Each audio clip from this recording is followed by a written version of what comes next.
యోగం మనం చెప్పుకుంటూ ఉన్నాం. అందులో భాగంగా మనము ఇప్పటి వరకు చిన్న రిక్వెస్ట్ నేను ఎప్పుడు చేస్తూ ఉంటాను, మిమ్మల్ని అందరినీ కూడా మరొకసారి చేస్తూ ఉన్నాము. ఆ, ఒక చిన్న పుస్తకాన్ని పెట్టుకోండి, ఈ రోజు తేదీ వేసుకొని నేటి ముఖ్యాంశాలు రాసి పెట్టండి. చివరిలో ప్రతి ఒక్కరు కనీసం ఒక్క అంశమైన అందరితో పంచుకోండి. దానివల్ల రెండు ఉపయోగాలు: ఒకటి ఏంటంటే మీరు గుర్తుంచుకోవాల్సిన అంశం నోట్ చేసుకున్నట్టు అవుతుంది, రెండోది మీరు ఆ విషయం చెప్పినప్పుడు మరొకసారి అందరికీ కూడా అది రిమైండ్ చేసినట్టు అవుతుంది అనమాట. అలాగే మరొక విన్నపం ఏంటంటే, ఈ అధ్యాయం పూర్తయ్యే లోపల ప్రతి ఒక్కళ్ళు కూడా మరొక కొత్త వారిని మన సత్సంగానికి జత చేసేటువంటి ప్రయత్నం చేయాల్సిందిగా నా విన్నపం. హరే కృష్ణ. ఓకే. ఆ విధంగా మనము 6వ అధ్యాయం నేర్చుకుంటూ ఉన్నాం. 6వ అధ్యాయంలో మొత్తం 47 శ్లోకాలు ఉన్న విషయం మనం అంతకుముందు కూడా చెప్పుకున్నాం. ఇందులో మనం 5 ముఖ్యాంశాలు మనం తెలుసుకోవాల్సినటువంటి అవసరం ఉన్నది. తెలుసుకుంటాం కూడా. ఒకటి ఏంటంటే అష్టాంగ యోగంలో పురోగతి. రెండోది అష్టాంగ యోగ సాధనలో ఉన్నటువంటి దశలు, ఎన్ని దశలు ఉన్నాయి, ఎలా ఉంటుంది అనేటువంటిది. తర్వాత మనోనిగ్రహం యొక్క ఆవశ్యకత, తదుపరి విఫల యోగి యొక్క గమ్యము, చివరికి అత్యుత్తమ యోగి ఎవరంటే భక్తి యోగి అనే విషయాన్ని భగవాను నిర్ధారిస్తూ ఈ అధ్యాయాన్ని 6వ అధ్యాయాన్ని ముగిస్తూ ఈ యొక్క కర్మ షట్కం అనేటువంటి 6 అధ్యాయాల విభాగాన్ని భగవద్గీతలో దాన్ని ముగిస్తూ 7వ అధ్యాయం నుంచి భక్తి షట్కంగా చెప్పబడే 7వ అధ్యాయంలోకి ప్రవేశిస్తారనమాట. అత్యుత్తమ యోగి భక్తి యోగి అని చెప్తూ విషయాన్ని అనమాట. సో అందులో భాగంగా మనము అష్టాంగ యోగ సాధనలో ఉన్నటువంటి దశలు, యోగారూఢ దశ స్థితులు, పద్ధతులు, మనసును వశపరుచుకుంటూ అష్టాంగ యోగ సాధన దశ, అష్టాంగ యోగ అంతిమ దశ, ఇది వివిధ అంశములు మరియు ఆత్మానుభూతి ఏదైతే ఉందో దాని గురించి తెలియజేసేటువంటి ప్రయత్నం. ఇక్కడ మనం ఇప్పుడు చెప్పుకుంటున్నాం ఈ రెండు. ఏంటది? అష్టాంగ యోగ సాధన దశ, అంతిమ దశ. ఈ యొక్క అంశాలను మనం చెప్పుకుంటున్నాం అనమాట. సో అందులో భాగంగా మనము చిట్ట చివరిగా పోయిన వారం నాడు భగవద్గీత 6వ అధ్యాయంలోని 11, 12 శ్లోకాలు చెప్పుకున్నాం. శుచౌదేశే ప్రతిష్టాప్య స్థిరమానసమాత్మనః నాత్యుచ్ఛ్రితం నాతి నీచం చైలాజన కుశోత్తరం తత్రైకాగ్రం మనః కృత్వా యతచిత్తేంద్రియ క్రియః ఉపవిశ్వాసనే యుజ్యాత్ యోగమాత్మా విశుద్ధయే. యోగాభ్యాసం కొరకు యోగి ఏకాంత స్థలమునకెగి నేలపై కుశగ్రాసమును పరిచి దానిని జింక చర్మము మరియు వస్త్రముతో కప్పవలను. అట్టి ఆసనము అతి ఎత్తుగాను లేదా అతి క్రిందుగాను ఉండక పవిత్ర స్థానంలో ఏర్పాటు కావాలను. పిదపాతడు దానిపై స్థిరంగా కూర్చొని ఇంద్రియ మనోకర్మలను నియమించి మనస్సును ఏకాగ్రపరిచి హృదయ శుద్ధి కొరకు యోగము అభ్యసించవలనేటువంటి అష్టాంగ యోగ సాధనలోని ఆరోహణ స్థితి అనమాట, ఆరూఢ స్థితి అనమాట. వృక్ష స్థితి లేదా ఆరోహణ స్థితి అనే విషయాన్ని మనకు చెప్తున్నారు. ఇది వివరిస్తూ శిలా ప్రభుపాదుల వారి భాష్యంలో కలియుగంలో ఇది ఆచరణ సాధ్యం కాదు కాబట్టి, అంతేగాక శాస్త్ర ఇతిహాస పురాణ ఉపనిషత్తులన్నీ కూడా భగవంతుని నామము హరేర్నామ హరేర్నామ హరేర్నామ హి కేవలం అనేటువంటి కలియుగానికి ఏదైతే చెప్పబడిందో హరినామ సంకీర్తనమే అన్నిటికన్నా ఉత్తమమైనటువంటి మార్గమని మనకు ఉపదేశించారు తన భాష్యం ద్వారా. ఈ యొక్క శ్లోకాలకి తన భాష్యాన్ని తెలుపుతూ శిలా ప్రభుపాదుల వారు. తర్వాత మనము 13, 14 శ్లోకాల్లోకి ప్రవేశిద్దాం. సమం కాయ శిరో గ్రీవం ధారయన్నచలం స్థిరః సంప్రేక్ష్య నాసికాగ్రం స్వం దిశశ్చ అనవలోకయన్. సమం కాయ శిరో గ్రీవం ధారయన్నచలం స్థిరః సంప్రేక్ష్య నాసికాగ్రం స్వం దిశశ్చ అనవలోకయన్. ప్రశాంతాత్మా విగతభీః బ్రహ్మచారీ వ్రతే స్థితః మనః సంయమ్య మచ్చిత్తో యుక్త ఆసీత మత్పరః. ప్రశాంతాత్మా విగతభీః బ్రహ్మచారీ వ్రతే స్థితః మనః సంయమ్య మచ్చిత్తో యుక్త ఆసీత మత్పరః. హరే కృష్ణ. హరే కృష్ణ ప్రభుజీ. సమం కాయ శిరో గ్రీవం ధారయన్నచలం స్థిరః సంప్రేక్ష్య నాసికాగ్రం స్వం దిశశ్చ అనవలోకయన్. ప్రసంతాత్మా విగతభీః బ్రహ్మచారీ వ్రతే స్థితః మనః సంయమ్యమచ్చిత్తో యుక్త ఆసీత మత్పరః. శరీరమును, మెడను, శిరమును చక్కగా సమముగా నిలిపి దృష్టిని నాసికాగ్రముపై కేంద్రీకరింపవలను. ఆ విధముగా కలత చెందని నియమిత మనస్సుతో భయమును వీడి బ్రహ్మచర్యమును పాటించుచు యోగి అయిన వాడు నన్నే జీవిత పరమగతిగా చేసుకొనవలను. హరే కృష్ణ. హరే కృష్ణ మాతాజీ. గీతా మాతాజీ మీరు చదువుతారు ఒకసారి శ్లోకం మీనింగ్ చదవగలరు? హరే కృష్ణ. గీతా ప్రణామ్స్ ప్రభు. హరే కృష్ణ చదవండి. ఒక్క నిమిషం. శరీరమును, మెడను మొత్తం శ్లోకం చదవమంటారా? ఓకే. సమం కాయ శిరో గ్రీవం ధారయన్న చలం స్థిరః సంప్రేక్ష నాసికాగ్రం స్వం దిశచ్చ అవలోకయన్ ప్రశాంతాత్మా విగతభీః బ్రహ్మచారీ వ్రతే స్థితః మనః సంయమ్య మచ్చిత్తో యుక్త ఆసీత మత్పరః. హరే కృష్ణ. హరే కృష్ణ. జయశ్రీ సేవిని మాతాజీ మీరు చదువుతారు? హరే కృష్ణ ప్రభుజీ. సమం కాయ శిరోగ్రీవం ధారయన్న చలం స్థిరః సంప్రేక్షణాసికాగ్రం స్వం దిశశ్చ అనవలోకయన్ ప్రశాంతాత్మా విగతభీః బ్రహ్మచారి వ్రతే స్థితః మనః సంయమ్యమచ్చిత్తో యుక్త ఆసీత మత్పరః. Hare Krishna. Thank you. Hare Krishna. Thank you మాతాజీ. శరీరమును, మెడను, శిరమును చక్కగా సమముగా నిలిపి దృష్టిని నాసికాగ్రముపై కేంద్రీకరింపవలెను. ఆ విధముగా కలత చెందని నియమిత మనస్సుతో భయమును వీడి బ్రహ్మచర్యమును పాటించుచు యోగి అయిన వాడు నన్నే జీవిత పరమగతిగా చేసుకొనవలెను అనేటువంటి విషయాన్ని ఇక్కడ భగవానుడు చెప్తున్నాడు. బ్రహ్మచారి వ్రతే స్థితః ప్రశాంతాత్మ విగతభీః బ్రహ్మచారి వ్రతే స్థితః.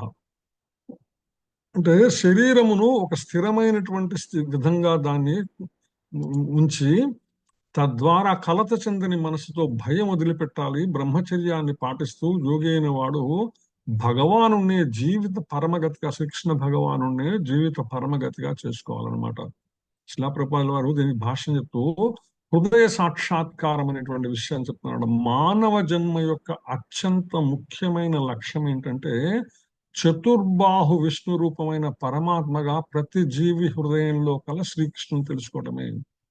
ప్రతి ఒక్క జీవిలో కూడా హృదయ పీఠం మీద శ్రీకృష్ణ భగవానుడు చతుర్భుజుడైనటువంటి విష్ణు రూపంలో ఉన్నాడనమాట. అట్లా హృదయంలో నిలిచిన విష్ణు రూపి అనుభూతి కోసమే యోగం అభ్యసించాలి, ఇతర ప్రయోజనం కొరకు కాదు. కేవలం భౌతిక విషయములైనటువంటి కోసం కాక వాస్తవమైనటువంటి యోగ మార్గం ఏంటంటే హృదయస్థ పరమాత్మను తెలుసుకునేటువంటి ప్రయత్నమే ఉత్తుత్తమమైనటువంటి యోగ మార్గం అన్నమాట. ఆ విధంగా విష్ణు భగవాను యొక్క సాక్షాత్కారం లేదా అనుభవం ఉద్దేశంగా, అది గనక ఉద్దేశం కాకపోతే మానవులు చేసే ఇతర ఎటువంటి యోగాభ్యాసమైనా కేవలం బూటకం, కాల వ్యర్థం చేయటమే అవుతుంది అనమాట. ఇప్పుడు మనం చూస్తున్నాం చాలా మంది ఇట్లా ఇక్కడ చెప్పిందో శరీరాన్ని, మెడని స్థిరంగా ఉంచి కూర్చోండి, చక్కగా దృష్టిని నాసికాగ్రం నిలపండి, మనస్సుని ప్రశాంతంగా ఉంచుకోండి, భయమును వీడండి, నెమ్మదిగా ధ్యానం చేయండి అని చెప్తుంటారు అనమాట. ఇది ఏదైనా కూడా యోగ మార్గం ఏదైనా కూడా దాని యొక్క అంతిమ లక్ష్యము హృదయపీఠం మీద ఉన్నటువంటి చతుర్బాహు రూపంలో ఉన్నటువంటి శ్రీకృష్ణ భగవాను అనుభూతి కాకపోతే మటుకు అది కాలం వృధా చేయటమే అవుతుంది అనమాట. అందుకనే జీవితం యొక్క అంతిమ లక్ష్యం ఏంటంటే శ్రీకృష్ణ భగవానుడు హృదయంలోని కృష్ణమూర్తి అనుభూతి యోగాభ్యాస లక్ష్యం అన్నమాట. అంటే భగవంతుని హృదయంలో ఉన్నటువంటి విష్ణుమూర్తిని అనుభూతి చెందటానికి చేసేటువంటి యోగాభ్యాస లక్ష్యమే మనిషి యొక్క జీవిత అంతిమ లక్ష్యం అని చెప్తున్నారు. అందులో భాగంగా శిలాప్రభుపాదుల వారు ఇక్కడ బ్రహ్మచారి వ్రతే స్థితః అనేటువంటి పదానికి విస్తృతమైనటువంటి వ్యాఖ్యానం చేశారు తమ భాష్యంలో. మైథున సుఖం గురించి ప్రస్తావిస్తారన్నమాట. హృదయంలోని విష్ణుమూర్తి సాక్షాత్కారానికి మానవుడు సంపూర్ణమైన మైథున సుఖం నుంచి విడిపడాలి. ఎందుకంటే ఇక్కడ ఏం చెప్పబడింది, ఇల్లు విడిచి ఏకాంత ప్రదేశంలో నిలిచి ప్రయత్నం చేయాలా ఇక్కడ చెప్పబడింది అనమాట. సో ఒకవైపు మైథున సుఖం అనుభవిస్తూ మరొక వైపు నామమాత్ర యోగ తరగతుల్లో పాల్గొనటం అనే ద్వారా ఎవ్వరు కూడా యోగులు కాలేరు అనేటువంటి స్పష్టమైనటువంటి సందేశాన్ని ఇక్కడ తెలుపుతున్నారు అనమాట. యోగ మార్గంలో ఉన్నటువంటి వాళ్ళు ఏం చేయాలనేటువంటి చెప్తున్నమాట. ఎందుకంటే దానికి మనోనియమం అత్యంత అవసరం. అన్ని విధాలైన భోగాన్ని త్యాగం చేయటం, ప్రత్యేకించి అందులో మైథున సుఖం త్యాగం చేయటం అనేది మానవుడు అభ్యసించాలి. మైథున సుఖాన్ని అనుభవిస్తూ సరైన యోగాభ్యాసం సాధన ఎవ్వరికి సాధ్యం కాదు అనే విషయాన్ని శిలా ప్రభుపాదుల వారు స్పష్టం చేస్తున్నారు తమ భాష్యంలో అనమాట. ఇందాక చెప్పుకున్నట్టు ఏదైతే ఈ మన హృదయస్థ పీఠం మీద ఉన్నటువంటి భగవంతుని యొక్క రూపం ఏదైతే ఉందో అది ఎలా ఉంటుంది అనేటువంటి విషయాన్ని ఇక్కడ మనకి శ్రీమద్ భాగవతం 2వ స్కందం 2వ అధ్యాయంలో 8వ శ్లోకంలో వస్తుందన్నమాట. కేచిత్ స్వదేహాంత హృదయావకాశే ప్రాదేశ మాత్రం పురుషం వసంతం చతుర్భుజం కంజ రథాంగ శంఖ గదాధరం ధారణయా స్మరంతి. దేహమందరి హృదయ స్థానమున వసించువానిగను మరియు వరుసగా పద్మము, రథాంగము, శంఖము, గదను, చతుర్భుజమును దాల్చిన కేవలము 8 అంగుళముల పరిమాణ మాత్రుడుగా పరమ పురుషుని ధారణము చేయుదురు.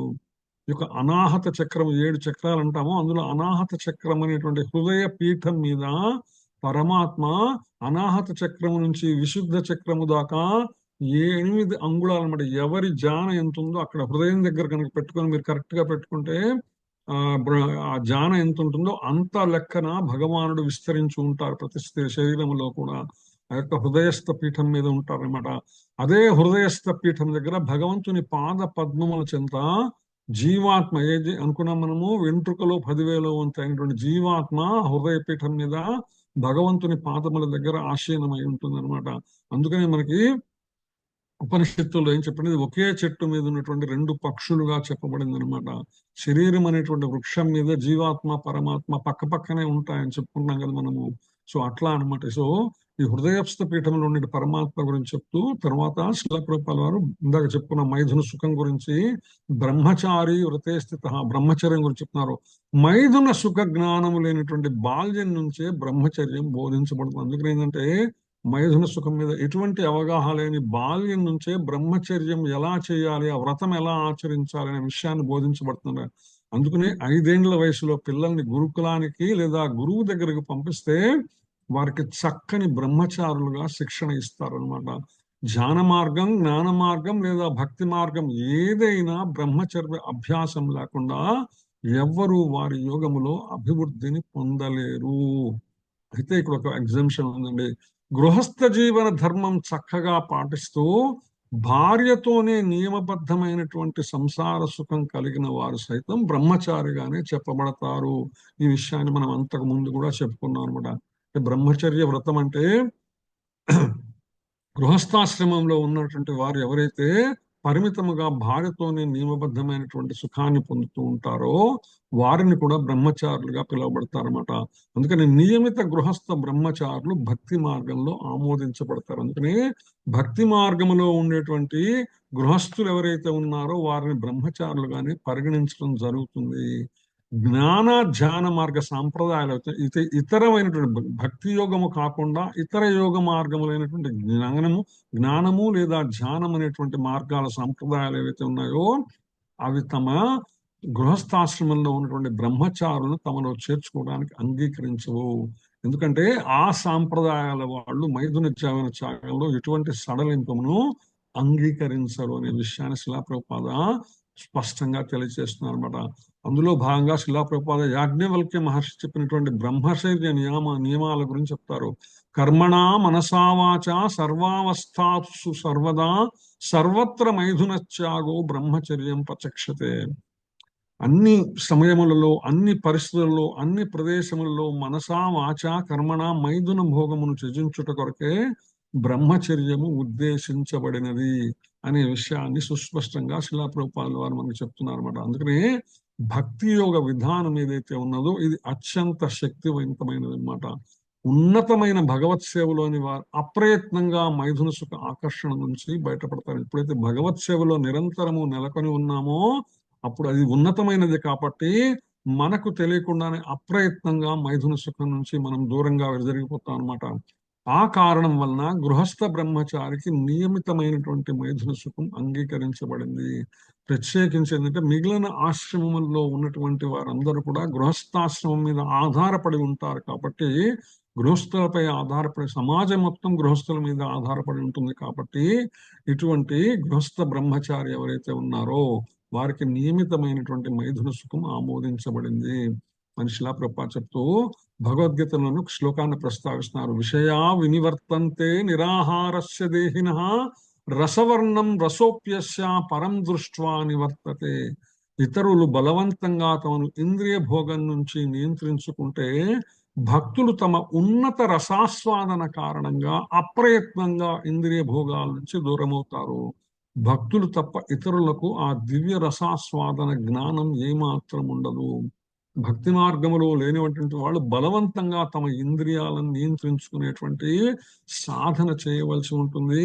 అందులో అంత సులభమైనటువంటి మార్గం కూడా కాదు. కానీ భక్తులు మటుకు ఉన్నతమైన రసాస్వాదన పొందుకుంటారు. భగవంతుని యొక్క భక్తియుత సేవలో నెలకొని ఉండి ఇంద్రియానుభూతిని భగవత్ ప్రీత్యర్థము ఆనందానుభూతిని పొందుతూ ఉంటారు కాబట్టి అప్రయత్నంగా ఇంద్రియ భోగం భౌతిక భోగాల నుంచి దూరం అవుతారనమాట. భక్తులకు తప్ప ఇతరులకు ఆ రసాస్వాదన, దివ్యమైనటువంటి ఆధ్యాత్మిక రసాస్వాదన ఏదైతే ఉందో అది వారి భక్తులు కాని వాళ్ళంటి వారికి ఏమాత్రం తెలియదు అనే విషయాన్ని చెప్తున్న అసలు ప్రభుపాద. అంతేకాదు విగత బీహి అనేటువంటి పదం ఏదైతే ఉందో దాని గురించి ప్రశాంతాత్మ విగత బీహి, భయరహితముగా భయము లేకుండా బ్రహ్మచారి వ్రతంలో ఉండాలి. భయం అనేది గురించి చెప్తూ శిలాప్రభుపాద చెప్తారు, సంపూర్ణంగా కృష్ణ భక్తి భావంలో నిలవనిది ఎవ్వరూ అప్రయత్నం అభయత్వాన్ని పొందలేరు. ఎందుకంటే తప్పనిసరిగా ఎప్పుడైతే భగవంతుని సంపూర్ణమైనటువంటి శరణాగతి చేసినటువంటి వ్యక్తులు ఉన్నారో వారి యోగక్షేమం వహామ్యహం అని భగవానుడు చెప్పాడు కదా. అందుకని భగవానుని మీద సంపూర్ణమైనటువంటి భక్తి కలిగి సంపూర్ణ శరణాగతి కలిగినటువంటి వాళ్ళకి ఎప్పుడు కూడా ఆయన భగవానుడే తన యోగక్షేమలను తానే చూసుకుంటాడనేటువంటి నమ్మకం ఉంటుంది. కాబట్టి వాళ్ళకి భయం అనేటువంటిదే ఉండదన్నమాట.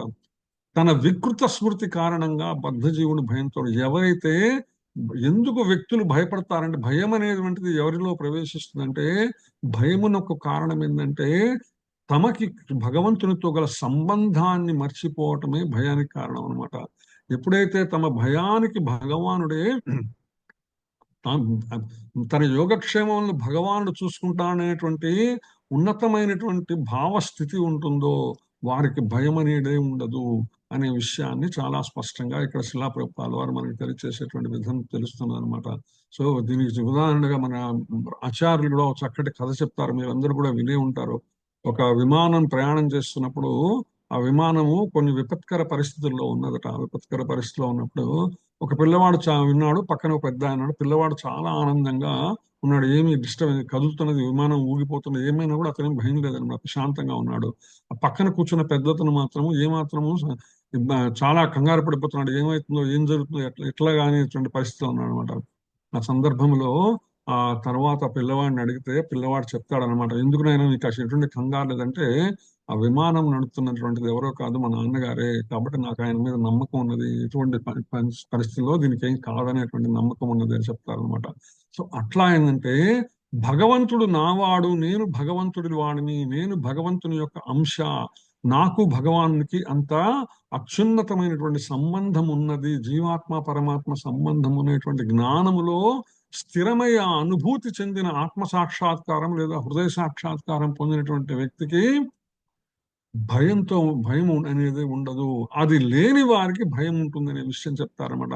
అదే సందర్భంగా శిలాప్రభుపాద శ్రీమద్ భాగవతం 11వ స్కందంలో 2వ అధ్యాయంలో 37 శ్లోకాన్ని ప్రస్తావిస్తారు.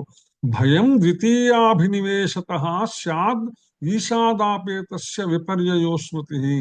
కృష్ణ భక్తి ప్రసభావనయే భయరాహిత్యానికి మూలమై ఉన్నది.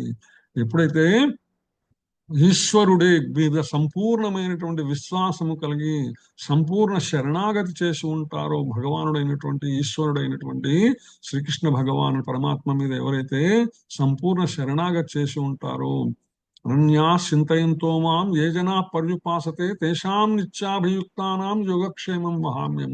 ఆయన చెప్ప ఎవరైతే నా అనన్యమైనటువంటి చింతనలో ఉంటారో వారి యోగక్షేమములు నేను చూసుకుంటానని భగవాను చెప్పినటువంటి స్పష్టమైనటువంటి వాక్యం మీద నమ్మకము కలిగి దాన్ని యథాతథంగా అనుభూతి చెందినటువంటి వారికి ఎటువంటి పరిస్థితిలో వాళ్ళకి భయం అనేది ఉండదు. విగత బీహి అనే విషయాన్ని చెప్తున్నాను అనమాట. అందుకే కృష్ణ భక్తునికి సమగ్ర అభ్యాసం సాధ్యమై ఉన్నది. అంటే ఈ సంపూర్ణమైనటువంటి అభ్యాసము కేవలము కృష్ణ భక్తిలో ఉన్నటువంటి వాళ్ళకి సాధ్యమవుతుంది అనమాట. అందుకనే యోగాభ్యాసం యొక్క ముఖ్య ఉద్దేశం హృదయస్థ పరమాత్మని దర్శించటం కనుక యోగులలో అతడు ఉత్తముడు అనే విషయాన్ని ఇక్కడ శిలా ప్రభుపాదుల వారు మనకు చెప్తున్నారు. ఇక్కడ తెలిపిన యోగ పద్ధతి నియమాలు జనాదరణ పొందినటువంటి నామమాత్ర యోగ సమాజాల నియమాలకు భిన్నములు. ఇక్కడ చెప్పినటువంటి యోగ పద్ధతి ఏదైతే ఉందో, ఇప్పుడు సమాజంలో అనేక యోగ మార్గములను చెప్పేటువంటి సంస్థలు, దాన్ని వ్యాపారంగా చేసుకొని కొనసాగిస్తున్నటువంటి వ్యక్తులు, సంస్థలను, సంఘాలని మనం చూస్తున్నాం అనమాట. వాళ్ళందరికీ కూడా ఇది వ్యతిరేకమైనటువంటిది. అందుకనే ఇటువంటి వాస్తవమైనటువంటి యథాతథ ప్రస్తావనని వాళ్ళు ఎప్పుడూ కూడా వాళ్ళ మాటల్లో బయటికి రానిరు. వాళ్ళు చెప్పేటువంటి విషయములలో అనమాట. అది తెలుసుకుంటూ మనము తనవా శ్లోకంలోకి వెళ్దాం. యుంజన్నేవం సదాత్మానం యోగి నియత మానసః శాంతిం నిర్వాణ పరమాం మత్సంస్థాం అధిగచ్చతి. యుంజన్నేవం సదాత్మానం యోగి నియత మానసః శాంతిం నిర్వాణ పరమాం మత్సంస్థాం అధిగచ్చతి. హరే కృష్ణ మాతాజీ. చదవనామా ప్రభుజీ? చదవండి మాతాజీ. యుంయన్నేవం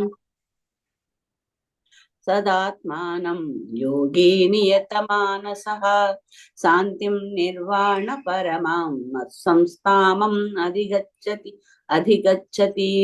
దేహము, మనస్సు, కర్మలను ఈ విధముగా నిరంతరము నియమించు యోగి నియమిత మనస్సు కలవాడై భౌతిక స్థితి నుండి విరమించడం ద్వారా భగవద్ రాజ్యమును, కృష్ణధామమును పొందును. హరే కృష్ణ ప్రభుజీ.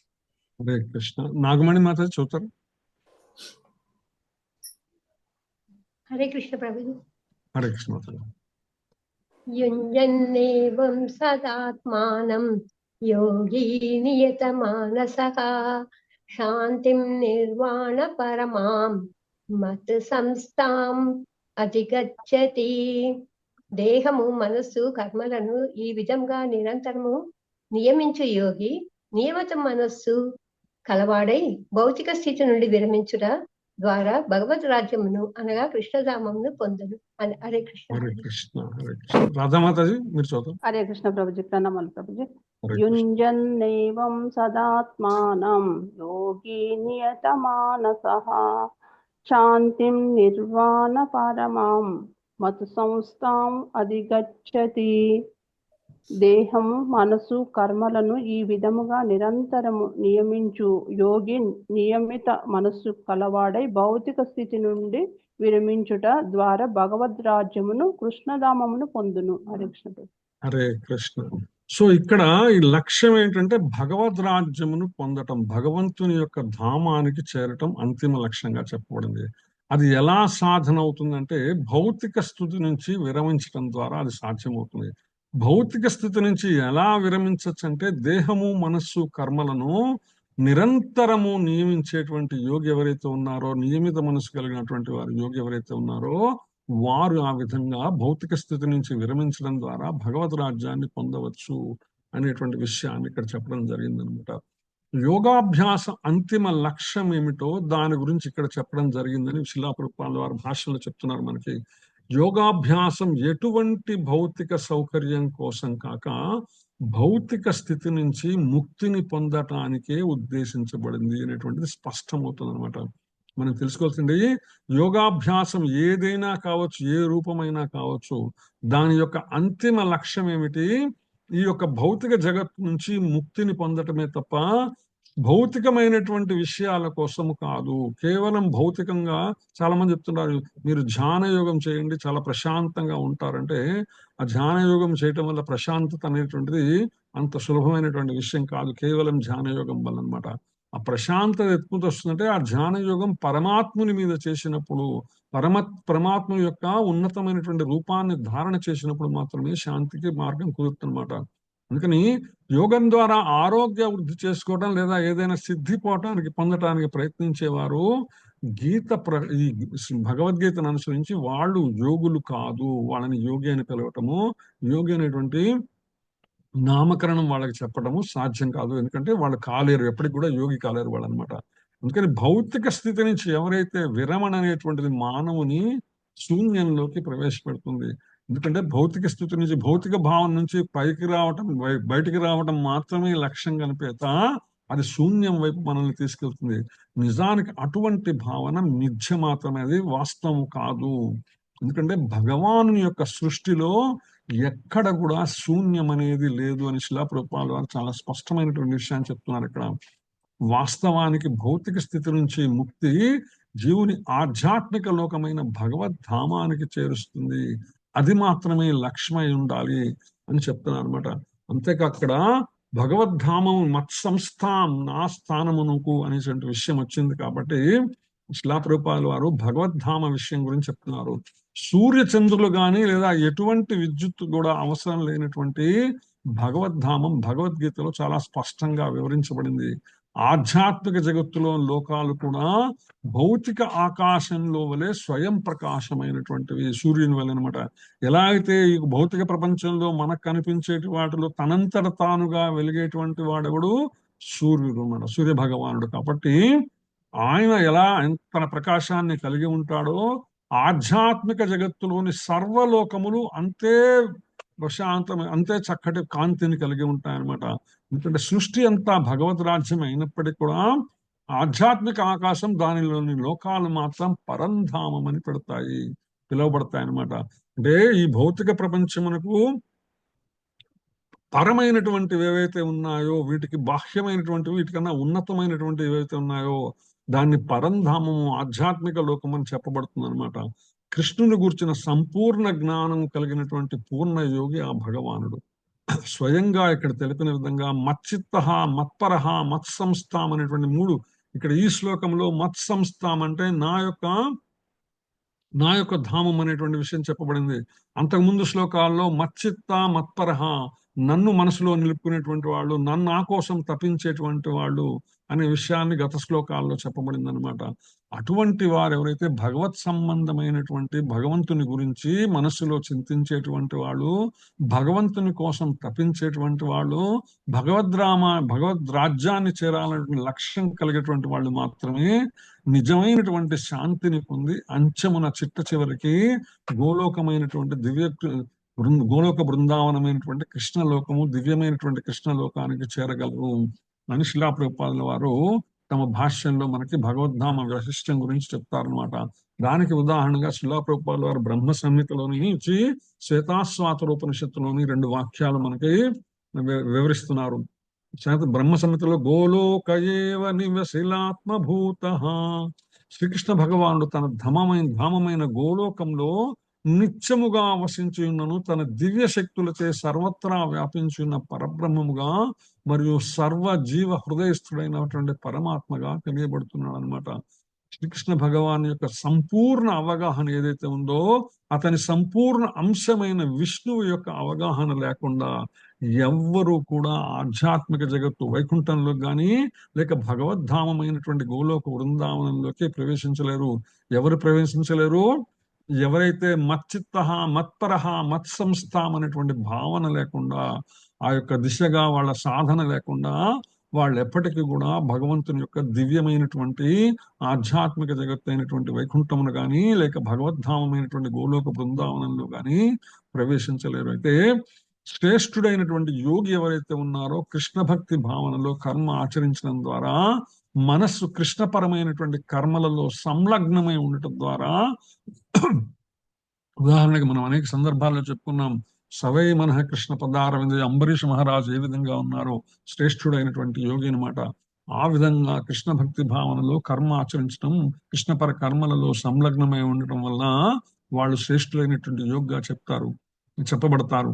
అంతేకాదు శ్వేతాశ్వతర ఉపనిషత్తులో ఒక వాక్యం అన్నమాట, తమేవ విదిత్వాతి మృత్యుమేతి, దేవదేవుడైన శ్రీకృష్ణుని తెలియట ద్వారానే జన్మ మృత్యువులను అధిగమించవచ్చును అనేటువంటి విషయం చెప్తున్నమాట. అదే విధంగా మనం కనుక చూస్తే 4వ స్కందంలో 23వ అధ్యాయంలో పృథు అర్చి దివ్య శరీరాలతో పరలోక యానం ఎలా పొందారు, భగవంతుని యొక్క దివ్య లోకానికి ఎలా ప్రయాణం చేశారు తమ దివ్య శరీరాలతో అనేటువంటి చక్కని కథ మనకి తెలుస్తుంది అనమాట. 4వ స్కందంలో వస్తున్నది.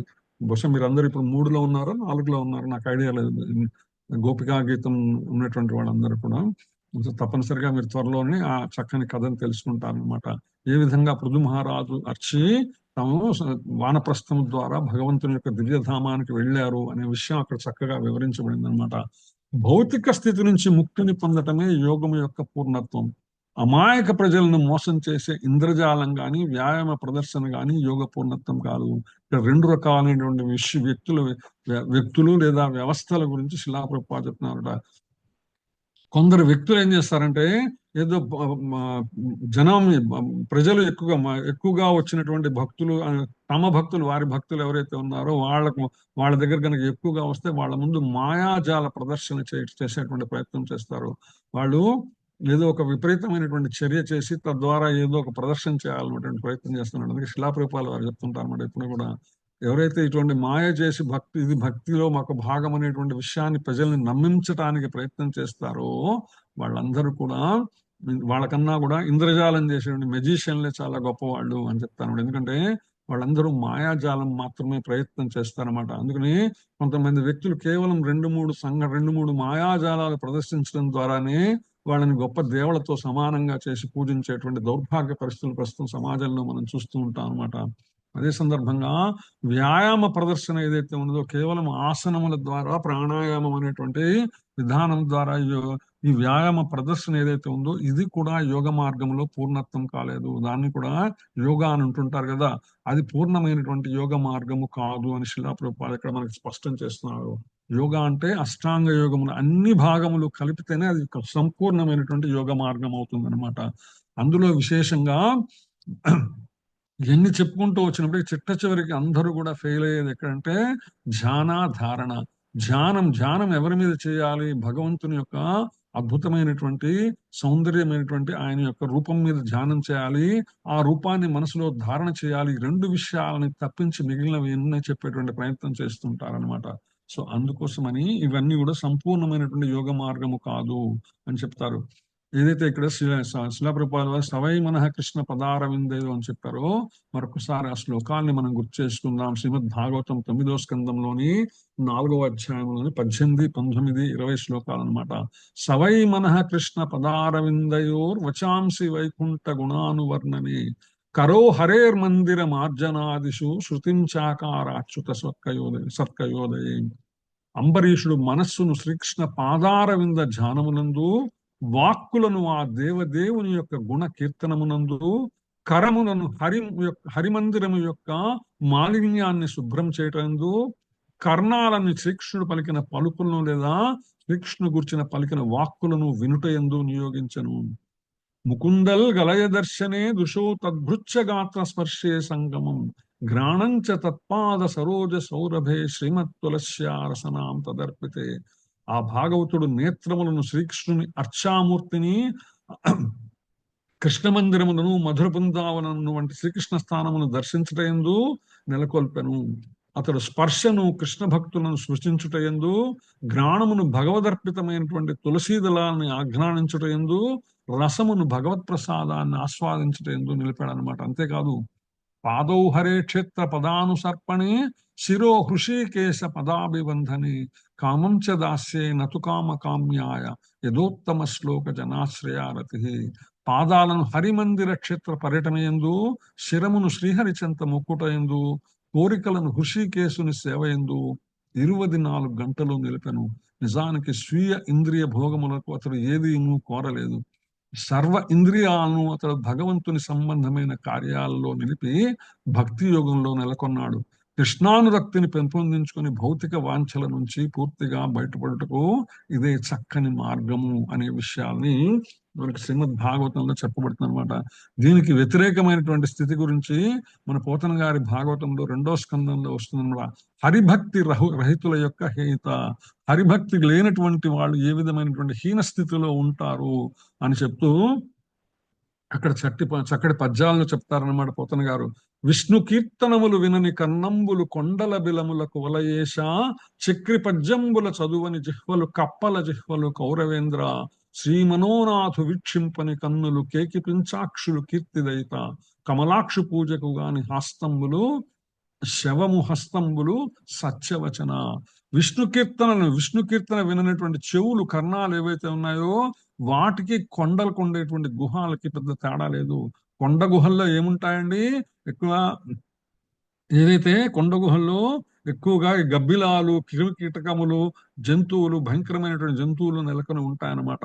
అందుకని విష్ణు కీర్తన వినని చెవులు ఏవైతే ఉన్నాయో అవి కొండల యొక్క బిలాలతో సమానం చెప్పారు. అంతేకాదు చక్రి పద్యంబులు చదువని జిహ్వలు, భగవంతుని యొక్క పదాలను పలుకున్నటువంటి, నామాన్ని పలుకున్నటువంటి, లీలలను పలుకున్నటువంటి, కీర్తన చేయనటువంటి నాలుకలు ఏమున్నాయో అవి కప్ప జిహ్వలు కౌరవేంద్ర.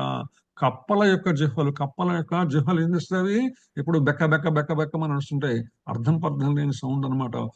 సో వాటి వల్ల ఒకటే శబ్దం వస్తూ ఉంటుంది తప్ప అవి ఎప్పటికీ కూడా వాటితో సమానమైనటువంటివి ఏవి ఎవరి నాలుకైతే భగవంతుని యొక్క నామము, కథ, లీల, స్మరణ పలకలేదో అటువంటి నాలుకలకి, కప్ప నాలుకలకి పెద్ద తేడా లేదని చెప్తారనమాట.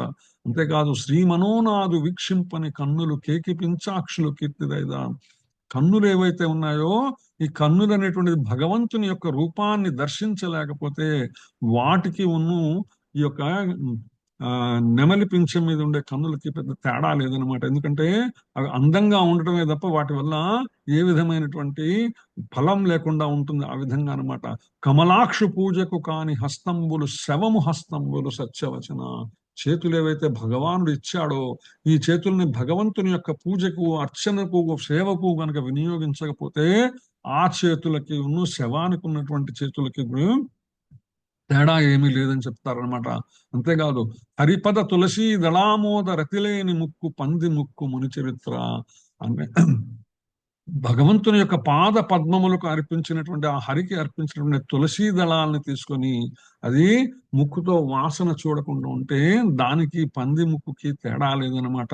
గరుడ గమను భజన గతి లేని పదములు పాదపముల పాద పటలమనగా. అంటే ఆ యొక్క గరుడ గమను యొక్క భజన గతి లేనటువంటిది, ఆయన స్తుతించలేనటువంటి, కీర్తించలేనటువంటి పదాలు ఏవైతే ఉన్నాయో, అక్షరాలు ఏవైతే ఉన్నాయో అవి పాదపముల పాద పటలమనగా అంటారంటే చెట్ల యొక్క వేళ్లతో సమానమైనటువంటిది, ఎక్కడికి కదలలేనటువంటి పరిస్థితి ఉంటుంది అనమాట. ఓ పాపరహితుడా అని చెప్తారు. అందుకని శ్రీమద్ భాగవతంలోని మన ఇంద్రియములు ఏవైతే ఉన్నాయో వాటిని ఏ విధంగా భగవదర్పితం చేసినందువల్ల ఫలం ఏమిటి, భగవదర్పితం చేయకపోతున్నందువల్ల వాటి ఉపయోగం ఏమిటి అని 2 అంశాలని ఎంతో చక్కగా మనకు వివరిస్తున్నాయన్నమాట ఈ 10 శ్లోకాలు కానీ ఈ పద్యాలు కానీ.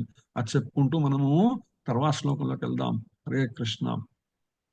నాచ్యస్నతస్తు యోగోస్తి నచైకాంతమనస్నతః నాతి స్వప్నశీలస్య జాగ్రతో నైవ చార్జున.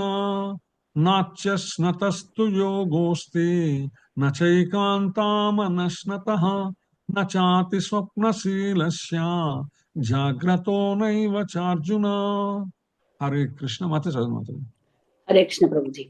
నాత్యస్నతస్తు యోగోస్తి నచైకాంతమనస్నతః నాతి స్వప్నశీలస్య జాగ్రతో నైవ చార్జున. ఓ అర్జున, అతిగా భుజించువానికి లేదా అతి తక్కువ తినవానికి అతిగా నిద్రించువానికి లేదా తగినంత నిద్ర లేని వానికి యోగి యువతకు అవకాశం లేదు. హరే కృష్ణ ప్రభుజీ. హరే కృష్ణ. హరే కృష్ణ. కృష్ణ కుమారి మాత చూస్తారా మీరు? హరే కృష్ణ. హరే కృష్ణ అండి. హరే కృష్ణ. నాత్యశ్నుతస్తు యోగోస్తి నచైకాంతమనస్నతః న చైకాంతమనశ్నతః న చాతి స్వప్నశీలస్య జాగ్రత్తో నైవ చార్జున. ఓ అర్జున, అతిగా భుజించువానికి లేదా అతి తక్కువ తినువానికి, అతిగా నిద్రించువానికి లేదా తగినంత నిద్ర లేని వానికి యోగి అగుటకు అవకాశము లేదు. హరే కృష్ణ. హరే కృష్ణ. కృష్ణుని మాత చదువుతారు మీరు? కృష్ణవేణి దేవిదా. హరే హరే ప్రభు, హరే కృష్ణ ప్రభుజీ. హరే కృష్ణ మాత చదువు. నాత్యశ్నతస్తు యోగోస్తి నైకాంతమనశ్నత న చాతి స్వప్నశీలస్య జాగ్రత్తో నైవ చార్జున. ఓ అర్జున, అతిగా భుజించువానికి లేదా అతి తక్కువగా తినువానికి, అతిగా నిద్రించువానికి లేదా తగినంత నిద్ర లేని వానికి యోగి అగుటకు అవకాశం లేదు. హరే కృష్ణ. హరే కృష్ణ మాత. Thank you Mataji. So Arjuna Hare Krishna Prabhuji. Hare Krishna Mataji. Last time నన్ను పిలిచారంట ప్రభు, నాకు వినిపించలేదు. ఓకే, నెక్స్ట్ శ్లోకం చదువురు కానీ మాత. నెక్స్ట్ శ్లోకం చదువురు. ఓకే.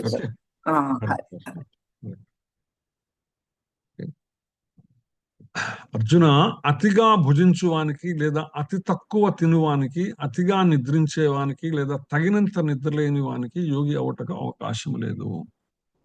ఇక్కడ చాలా స్పష్టంగా మన నిద్ర, ఆహారం అన్నమాట, ఏదైతే జీవి యొక్క ప్రాథమికమైనటువంటి అంశాలు ఏదైతే ఉన్నాయో, ఆహార నిద్ర అనేటువంటిది అనమాట. ఈ రెండు ప్రాథమికమైన అంగాలు ఇవన్నీ జీవి యొక్క జీవితంలో అనమాట, జీవనానికి, బతకటానికి అనమాట. అర్జున, అతిగా భుజించటానికి, అతిగా భుజించే వారికి లేక చాలా తక్కువ తినే వాళ్ళకి, అతిగా నిద్రించే వాళ్ళకి లేక అస్సలు తగినంత నిద్ర లేని వాటికి వీళ్ళకి యోగి అయ్యే అవకాశం లేదు. అంటే అవసరమైనంత తినాలా, అవసరమైనంత వరకే నిద్రపోవాలా అనే విషయాన్ని ఇక్కడ చెప్పబడుతుంది అనమాట. సో ఆహారం నిద్ర నియమం గురించి ఇక్కడ యోగులకు నిర్దేశించబడుతుంది. దేహ పోషణకు అవసరమైన దానికన్నా అధికంగా ధాన్యం, కూరలు, ఫలాలు, పాలు లభిస్తున్న మానవులు జంతు మాంసం తినవలసినటువంటి అవసరం లేదు. ఎవరు కూడా ఎటువంటి, ఎందుకంటే భగవానుడు మానవుని సృష్టించినప్పుడు మానవునికి అవసరమైనటువంటి ఆహారాన్ని అధికంగా ధాన్యం, కూర సరిపడినటువంటి ధాన్యం, కూరలు, ఫలాలు లభిస్తున్నప్పుడు జంతు మాంసం తినవలసిన అవసరం లేదు అనేటువంటి స్పష్టం చెప్తున్నారు అనమాట. ప్రత్యేకించి మాంసాహారం తినటం వల్ల సామాన్య మానవులకు అవసరమైన ఆహారం కూడా లభ్యత తగ్గిపోతున్నది అనేటువంటి విషయాన్ని ఒక అంతర్జాతీయ ఐక్యరాజ్య సమితి అని పేరు విని ఉంటారు మీరు, యునైటెడ్ నేషన్స్ అంటారు.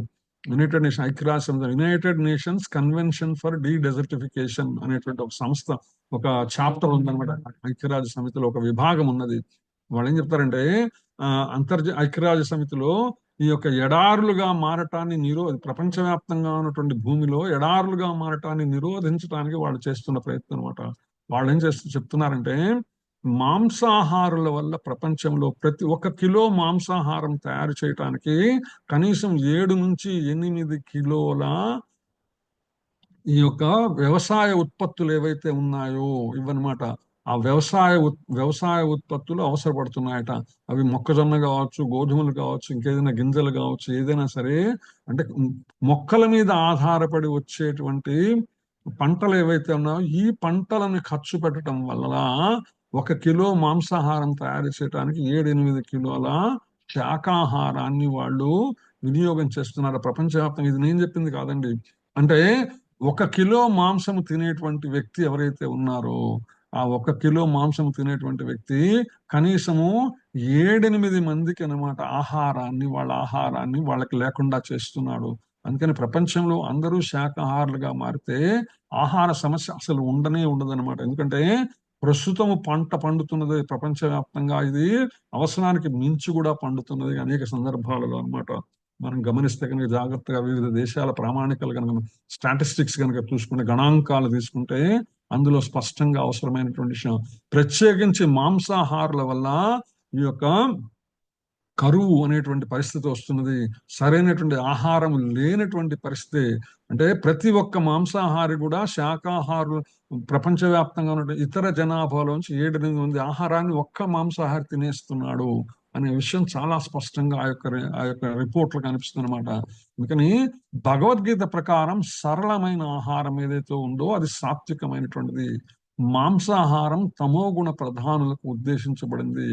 మాంసాహారం, మద్యపానం, ధూమపానం చేస్తూ కృష్ణునికి అర్పించని ఆహారం తీసుకునేటువంటి వాళ్ళు పాపం భుజించడం వలనే పాపకర్మల ఫలం అనుభవించవలసి వస్తుంది.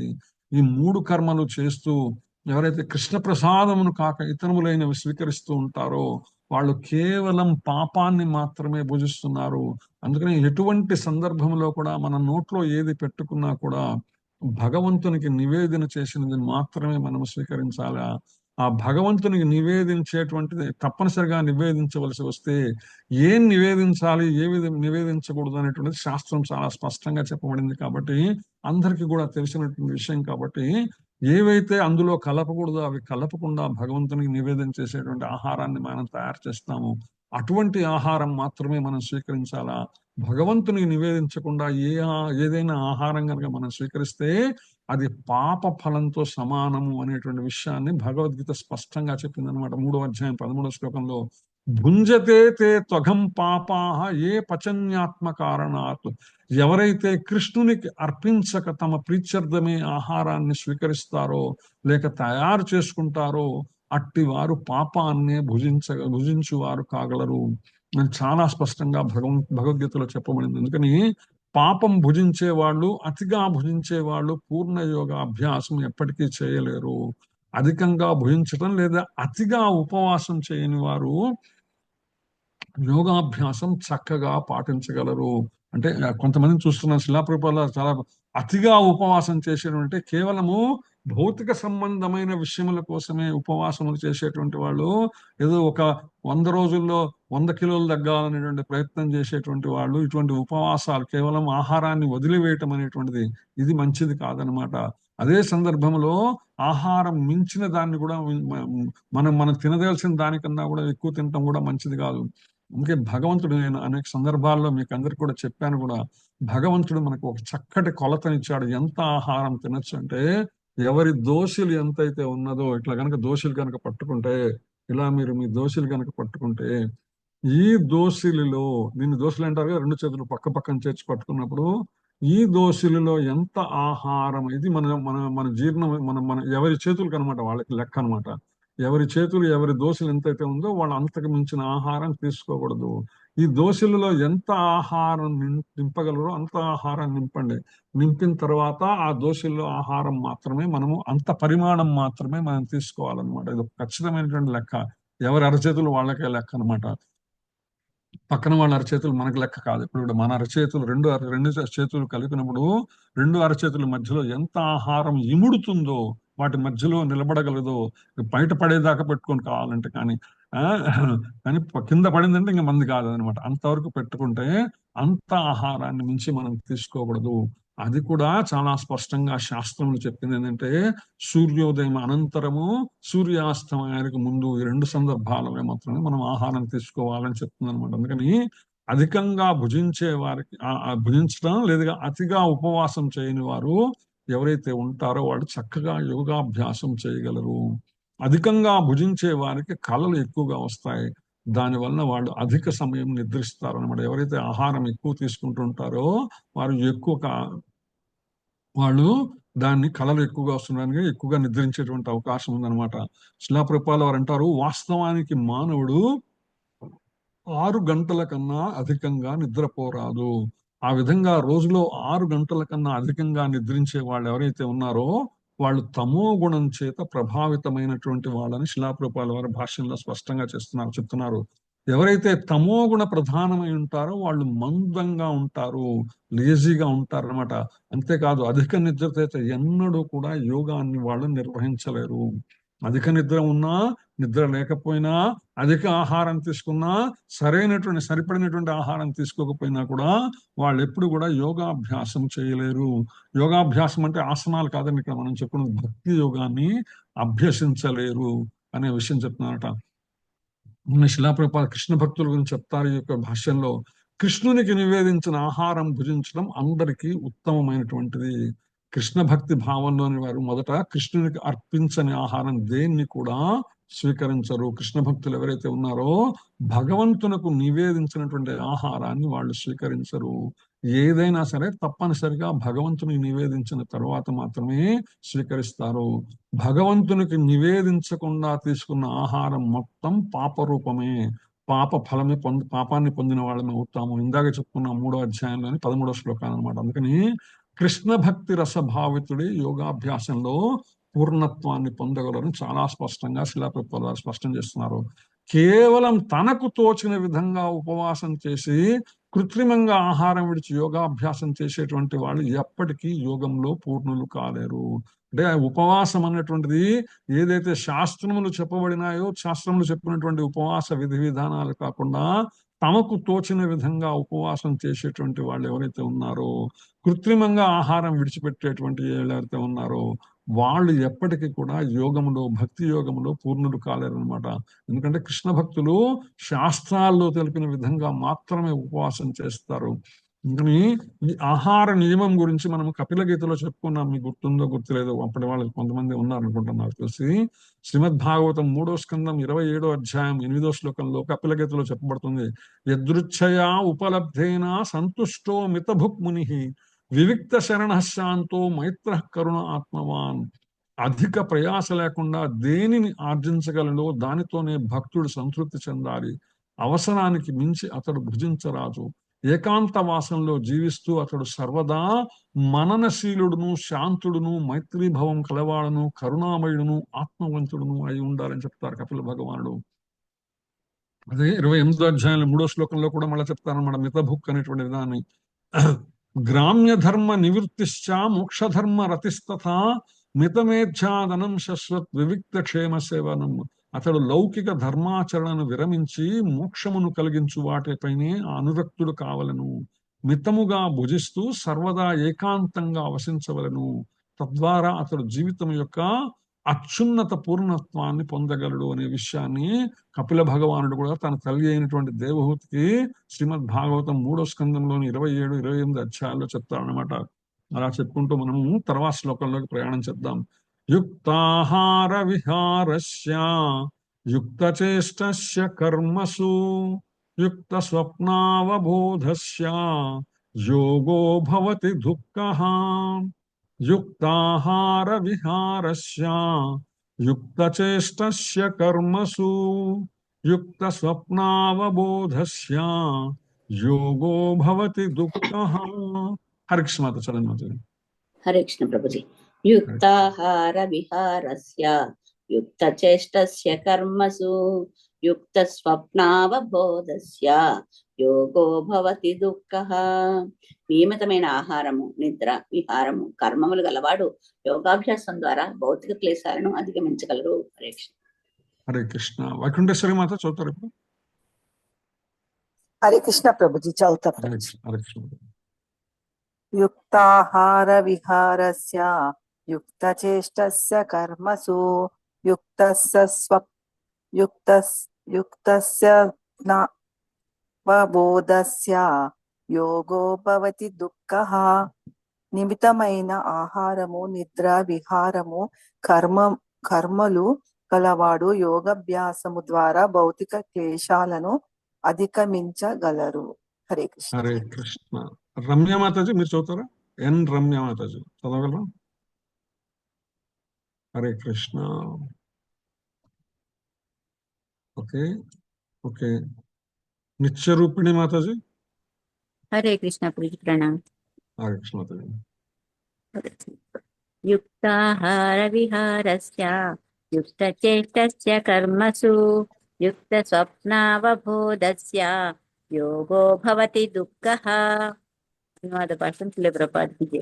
నియమితమైన ఆహారము, నిద్ర, విహారము, కర్మలు గలవాడు యోగాభ్యాసం ద్వారా భౌతిక క్లేశాలను అధిగమించగలరు. Hare Krishna. Thank you Prabhuji. So ఇక్కడ శిలాప్రభుపాదుల వారు చెప్తున్న భగవానుడు చెప్తున్నాడు నేరుగా, నియమితమైనటువంటి ఆహారం ఎవరైతే అంటే ఒక స్టిపులేటెడ్, ఒక పద్ధతిగా అనమాట. ఎంత తీసుకోవాలో అంత తీసుకునేటువంటి ఆహారము, ఎంత నిద్రపోవాలో అంత నిద్రపోవటము, ఎంత విహారం చేయాలో అంత విహారము, కర్మములు అనేటువంటి ఒక పద్ధతి ప్రకారము ఆహార నిద్ర విహార కర్మలు ఎవరైతే చేస్తున్నారో వాళ్ళు యోగాభ్యాసము ద్వారా, భక్తి యోగాభ్యాసము ద్వారా భౌతిక క్లేశాలను, అష్టాంగ యోగం కానీ భక్తి యోగం కానీ ఏదైనా కావచ్చు, ద్వారా భౌతిక క్లేశాలను వాళ్ళు అధిగమించవచ్చు.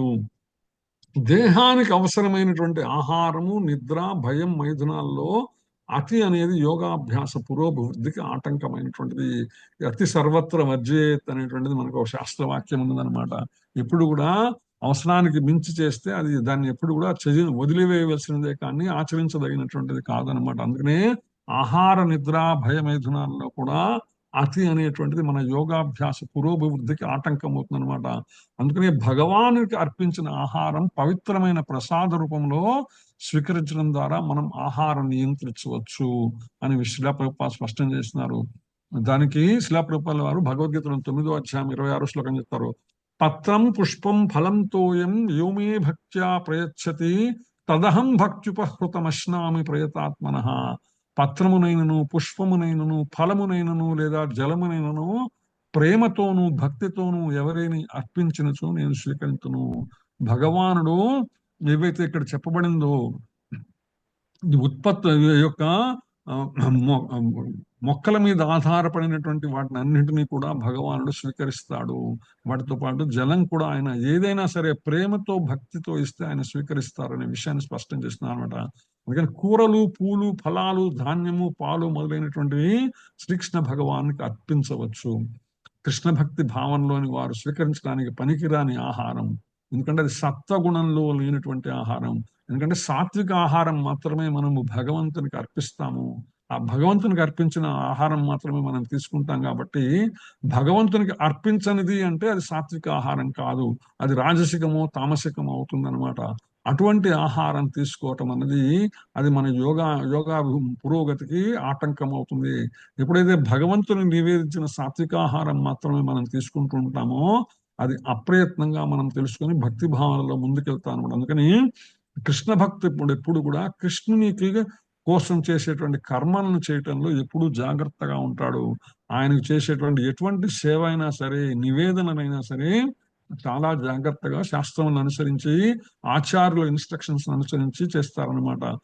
అదే ఇందాక చెప్పుకున్నాం భగవద్గీత 3వ అధ్యాయంలో 13వ శ్లోకంలో యజ్ఞశిష్టాన సంతో ముచ్యంతే సర్వకిల్బిషై భుంజతే తే త్వగం పాపాః ఏ పచన్యాత్మ కారణాత్. యజ్ఞమున అర్పింపబడిన ఆహారమును స్వీకరించడం వలన భగవద్భక్తులు సర్వ విధములైన పాపముల నుండి ముక్తులవుతారు. తమ ప్రియం కొరకే ఆహారాన్ని సిద్ధం చేసుకునేటువంటి వాళ్ళు కేవలము పాపమునే భుజింతురు.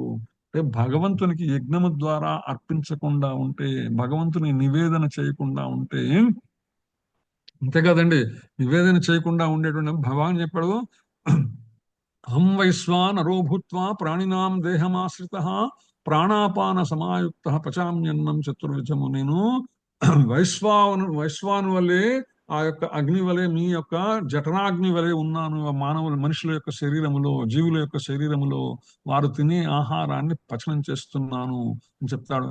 మనం యజ్ఞంలో ఏమేస్తామండి, భగవానుడు యజ్ఞ రూపముగా అగ్ని రూపముగా మన శరీరంలోనే, మన జీర్ణాశయంలోనే ఆయన ఉన్నాడు.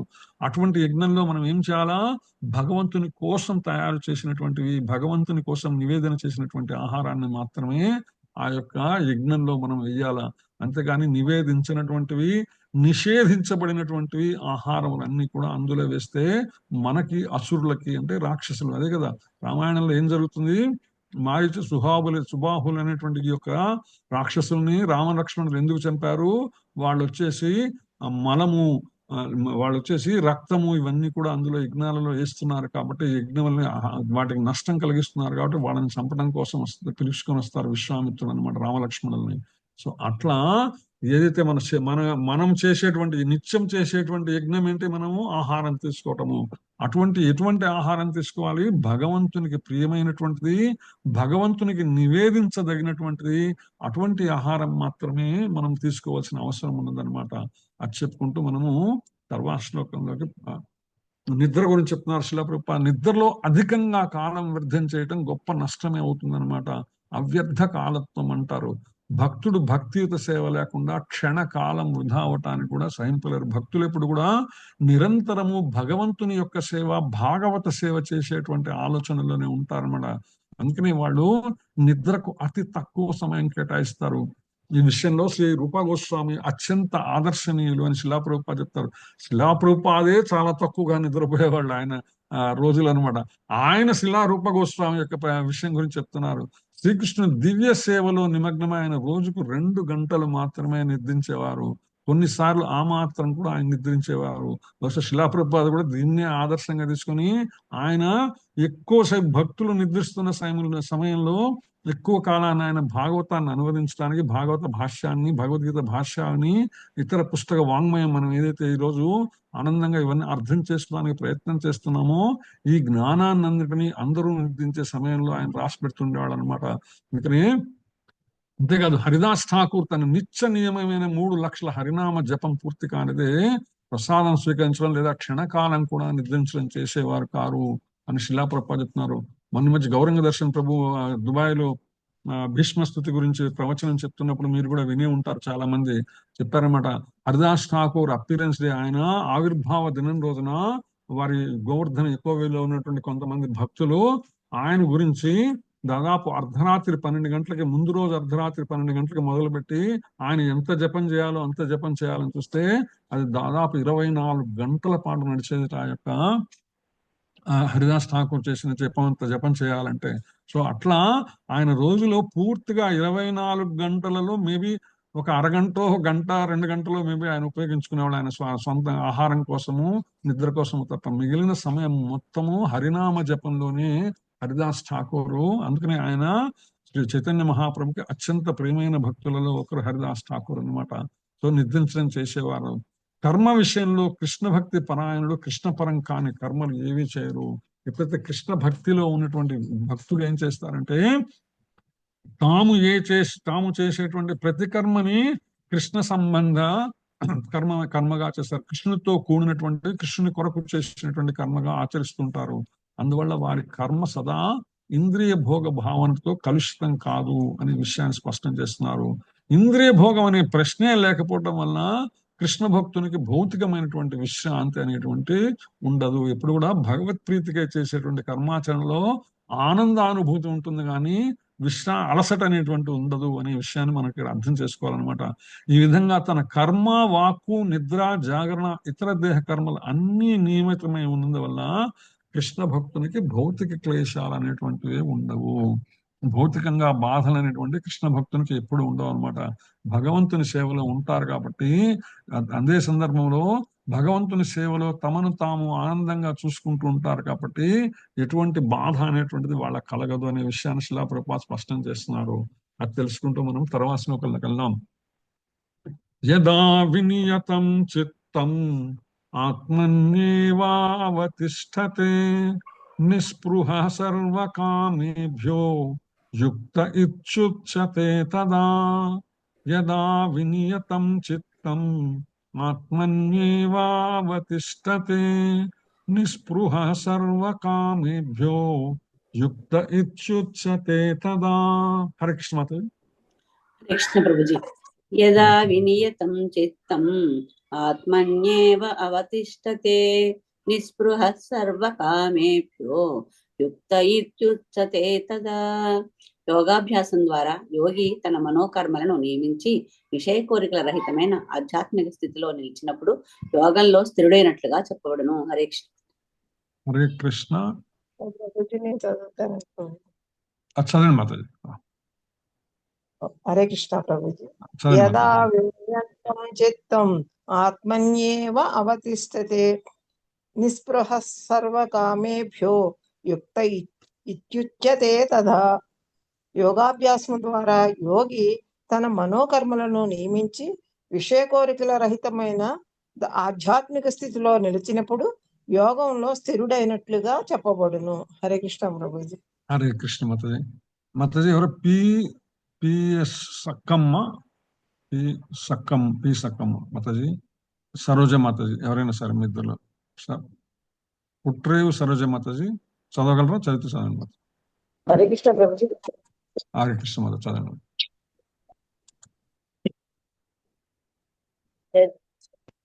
యథా వినయతం చిత్తం ఆత్మన్ యథా వినియతం చిత్తం ఆత్మన్యేవ అవతిష్ఠతే నిస్పృహః సర్వకామేభ్యో యుక్త ఇత్యుచ్యతే తదా.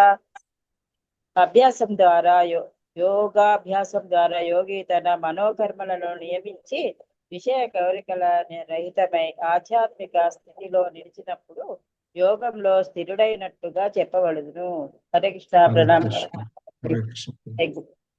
యోగాభ్యాసం ద్వారా ఏదైతే అష్టాంగ యోగ విధానం ఉన్నదో దాని ద్వారా కానీ భక్తి యోగం కానీ జ్ఞానయోగం కానీ కర్మయోగం కానీ ఏదైనా కావచ్చు, యోగి తన మనోకర్మలను నియమించి విషయ కోరికల రహితమైన ఆధ్యాత్మిక స్థితిలో, అంటే తన మనస్సు ద్వారా చేసేటువంటి కర్మలను నియంత్రించుకొని విషయ కోరికలు లేకుండా, అంటే భౌతికమైనటువంటి ఎటువంటి కోరికలు లేకుండా ఎప్పుడైతే ఆధ్యాత్మిక స్థితిలో నిలుస్తాడో అటువంటి వాళ్ళు యోగంలో స్థిరమైనటువంటి వాళ్ళుగా మనము చెప్పుకోవచ్చు అనే విషయాన్ని ఈ యొక్క శ్లోకంలో భగవానుడు మనకి తెలియజేస్తున్నారు అనమాట. దీన్ని మరింత లోతుగా మనం వచ్చే వారం అర్థం చేసుకునేటువంటి ప్రయత్నం చేద్దాము. సో ఇక్కడితో నేను ఆపుతున్నాను. ఇప్పటిదాకా మనం చెప్పుకున్నటువంటి విషయాల మీద మీరు ఏదైనా కానీ మార్పులు చేర్పులు లేదా ఏమైనా ప్రశ్నలు కానీ లేదా ముఖ్యాంశములు కానీ ఏమైనా ఉంటే తెలియజేయగలరు. హరే కృష్ణ. మీరు నోట్ చేసుకునే ఏమైనా ముఖ్యాంశాలు ఉంటే చెప్పండి. హరే కృష్ణ.